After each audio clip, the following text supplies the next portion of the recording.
Students. എടാ, നിങ്ങൾക്ക് English എക്സാമിന് കഴിഞ്ഞ നിങ്ങളുടെ ഫ്രണ്ട്സിന്റെ ഇംഗ്ലീഷ് എക്സാമിന് ചോദിച്ചിട്ടുള്ള ഒരു ഇമ്പോർട്ടന്റ് ആയിട്ടുള്ള ഒരു ക്വസ്റ്റ്യൻ ആയിരുന്നു കേട്ടോ അഡ്വർടൈസ്മെന്റ് എന്നുള്ളത്. സോ നിങ്ങൾക്കും ഈ പ്രാവശ്യം നിങ്ങളുടെ എക്സാമിന് ഉറപ്പായിട്ടും പ്രതീക്ഷിക്കാവുന്നതാണ്. സോ അഡ്വർടൈസ്മെന്റ് എങ്ങനെ എഴുതണം എന്നുള്ള ഒരു ടോപ്പിക് അല്ലെങ്കിൽ ഒരു വീഡിയോ ആയിട്ടാണ് മിസ് വന്നിട്ടുള്ളത്. സോ ഇത് നമുക്ക് അത്ര പരിചയമില്ലാത്ത കാര്യമാണ്, നിങ്ങൾക്ക് ഇതുവരെ എക്സാമിന് ചോദിച്ചിട്ടില്ല. പക്ഷെ അൺഎക്സ്പെക്ടഡ് ആയിട്ട് എന്ത് ചെയ്തു, നിങ്ങളുടെ ഫ്രണ്ട്സിന് ഈ ഒരു ക്വസ്റ്റ്യൻ ചോദിച്ചു. അപ്പൊ അതുകൊണ്ട് തന്നെ ഇനി അത് പഠിക്കാതെ എന്റെ മക്കൾ എന്ത് ചെയ്യണ്ട, എക്സാമിന് പോവണ്ട. നമുക്ക് ഈസി ആയിട്ട് എങ്ങനെയാണ് ഒരു അഡ്വർടൈസ്മെന്റ് എഴുതുക എന്നുള്ളത് പഠിക്കാം. വളരെ ഈസി ആയിട്ടുള്ള ഒരു ക്വസ്റ്റ്യൻ ആയിരുന്നു. നിങ്ങൾക്ക് എന്ത് ചെയ്തിട്ടുണ്ടായിരുന്നു, ഒരു പിക്ചർ ഒക്കെ തന്നിട്ടുണ്ടായിരുന്നു. അപ്പൊ ആ ഒരു പിക്ചറിനെ മിസ് നല്ല ഭംഗിയിലാക്കിയതാണ് കേട്ടോ.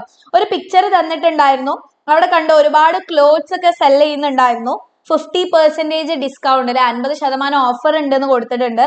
We have A wide collection of dresses four men, women and kids. അല്ലെ, കുട്ടികൾക്കും സ്ത്രീകൾക്കും പുരുഷന്മാർക്കും ഒക്കെ പറ്റിയിട്ടുള്ള പല പല വെറൈറ്റി ഓഫ് ഡ്രസ്സസ് ഞങ്ങൾക്കുണ്ട് എന്നൊക്കെ പറഞ്ഞിട്ട് ഒരു പിക്ചർ കൊടുത്തിട്ടുണ്ടായിരുന്നു. ഓക്കെ, എന്നിട്ട് നിങ്ങളോട് ചോദിച്ചതാണ് prepare an advertisement for the shop. ഈ ഒരു ഷോപ്പിന് വേണ്ടിയിട്ടുള്ള ഒരു അഡ്വർടൈസ്മെന്റ് നിങ്ങളോട് പ്രിപ്പയർ ചെയ്യാനാണ് ചോദിച്ചിട്ടുള്ളത്. അപ്പൊ അഡ്വർടൈസ്മെന്റ് എന്ന് പറഞ്ഞാൽ എന്താ, എന്റെ മക്കൾക്ക് അറിയോ, പരസ്യങ്ങൾ കണ്ടിട്ടുണ്ടോ നിങ്ങള്?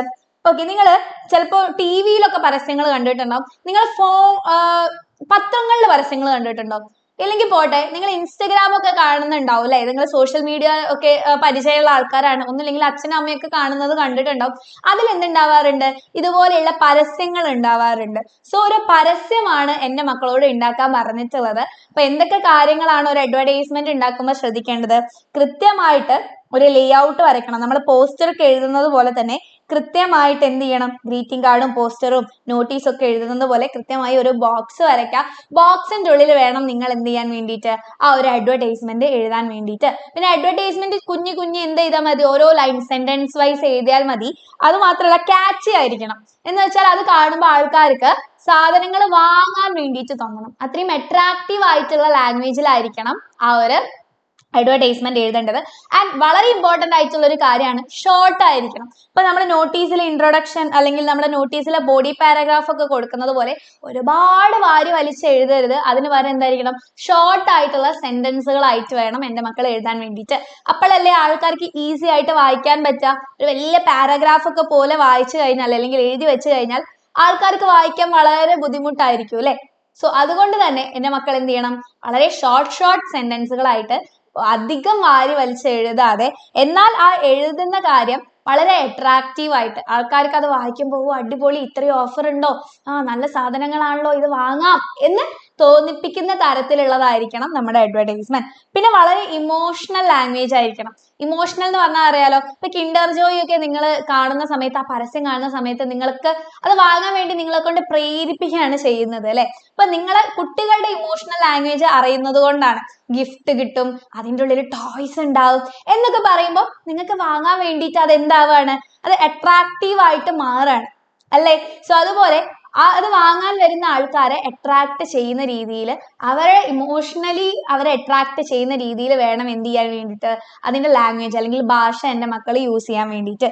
പിന്നെ ലിമിറ്റഡ് വേർഡ്സ്, നേരത്തെ പറഞ്ഞതുപോലെ തന്നെയാണ്, ഷോർട്ട് ആയിട്ട് ലിമിറ്റഡ് വേർഡ്സിൽ മാത്രം എന്ത് ചെയ്യുക, അഡ്വർടൈസ്മെന്റ് എഴുതുക. ഒരുപാട് കുറിപ്പ് പോലെ വാരി വലിച്ച് എഴുതരുത്. ഓക്കെ, അപ്പൊ മിസ് എന്ത് ചെയ്യാം, നിങ്ങളുടെ ചോദിച്ച ക്വസ്റ്റ്യനുള്ള ആൻസർ അഡ്വർടൈസ്മെന്റ് ഇവിടെ കൊടുത്തിട്ടുണ്ട്, നിങ്ങൾ നോക്കാം. കൃത്യമായിട്ട് നമ്മൾ എന്ത് ചെയ്തു, ഒരു ബോക്സ് വരച്ചു, ഒരു ഹെഡിങ് കൊടുത്തു അല്ലെ, big sale at dress land. ആ ഒരു ഷോപ്പിന് നമ്മൾ ഒരു പേരൊക്കെ കൊടുത്തു, ഡ്രസ് ലാൻഡ് എന്നുള്ള പേര് കൊടുത്തു. Big sale at dress land എന്ന് എന്ത് ചെയ്തു, നമ്മള് ഹെഡിങ് കൊടുത്തു. എന്നിട്ട് കുറച്ച് പിക്ചേഴ്സ് ഒക്കെ നിങ്ങൾക്ക് ആഡ് ചെയ്യാം കേട്ടോ. അഡ്വർടൈസ്മെന്റിലും നിങ്ങൾക്ക് എന്ത് ആഡ് ചെയ്യാം, പിക്ചേഴ്സ് ആഡ് ചെയ്യാം. മിസ് ഇവിടെ കുഞ്ഞു കുഞ്ഞു പിക്ചേഴ്സ് കൊടുത്തിട്ടുണ്ട്. നിങ്ങൾക്ക് സൈഡിലായിട്ട് വേണമെങ്കിൽ വലിയ ഡ്രസ്സിന്റെ പിക്ചേഴ്സോ അങ്ങനെയൊക്കെ നിങ്ങൾക്ക് എന്ത് ചെയ്യാം, ആഡ് ചെയ്യാവുന്നതാണ്. ഇങ്ങനെയുള്ള ഡ്രസ്സിന്റെ പിക്ചേഴ്സ് ഒക്കെ നിങ്ങൾക്ക് എന്ത് ചെയ്യാം, ആഡ് ചെയ്യാവുന്നതാണ്. അല്ലെങ്കിൽ ഒരു കുട്ടി നല്ല ഡ്രസ്സൊക്കെ ധരിച്ചിട്ടുള്ള പിക്ചേഴ്സ് ഒക്കെ നിങ്ങൾക്ക് എന്ത് ചെയ്യാവുന്നതാണ്, ആഡ് ചെയ്യാവുന്നതാണ്. So big sale at dress land, dress ലാൻഡിൽ വലിയ സെയിൽ അല്ലെങ്കിൽ വലിയ വിൽപ്പന നടക്കുകയാണ്. All dresses are at 50% off. അപ്പൊ നിങ്ങൾ പരസ്യം അല്ലെങ്കിൽ അഡ്വർടൈസ്മെന്റ് എഴുതുമ്പോൾ നമ്മൾ പറഞ്ഞു അവരെ അട്രാക്റ്റീവ് ആക്കണം അല്ലെ. അപ്പൊ ഇതുപോലെ ഓഫർ ഉണ്ട്, 50% കുറവാണ് എന്ന് വെച്ചാൽ പകുതി പൈസ കൊടുത്താൽ മതി എന്നൊക്കെ പറയുമ്പോൾ എല്ലാവരും വാങ്ങാൻ വേണ്ടി അട്രാക്റ്റീവ് ആവൂലേ. സോ ഇതുപോലെയുള്ള ലാംഗ്വേജസ്, 50% ഓഫ് ഉണ്ട്, അതുപോലെ തന്നെ ഹാഫ് പ്രൈസ് സെയിൽ ആണ് എന്നൊക്കെ പറഞ്ഞിട്ടുള്ളത് നിങ്ങൾക്ക് യൂസ് ചെയ്യാം കേട്ടോ. അപ്പൊ ഓൾ ഡ്രസ്സസ് ആറ്റ് 50% ഓഫ്, എല്ലാ ഡ്രസ്സിനും 50% ഓഫർ ഉണ്ട്. Wide collection four men and women, സ്ത്രീകൾക്കും പുരുഷന്മാർക്കും ഒക്കെ മാച്ച് ആയിട്ടുള്ള വൈഡ് ആയിട്ടുള്ള കളക്ഷൻ ഉണ്ട്, വിശാലമായിട്ടുള്ള കളക്ഷൻ ഉണ്ട്. Hurry grab your favourite styles now അല്ലെ. അപ്പൊ പെട്ടെന്ന് തന്നെ നിങ്ങൾക്ക് ഇഷ്ടപ്പെട്ട ഡ്രസ്സുകൾ അല്ലെങ്കിൽ ഇഷ്ടപ്പെട്ട സ്റ്റൈലിലുള്ള ഡ്രസ്സുകൾ ഇപ്പൊ തന്നെ വാങ്ങിക്കോളൂ.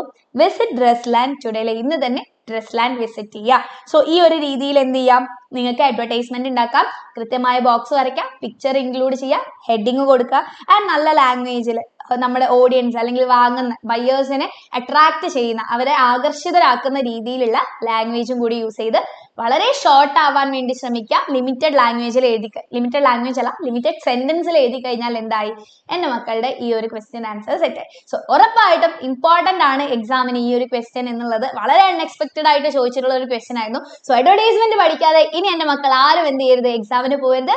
So all the best for your exam. Love you all. By.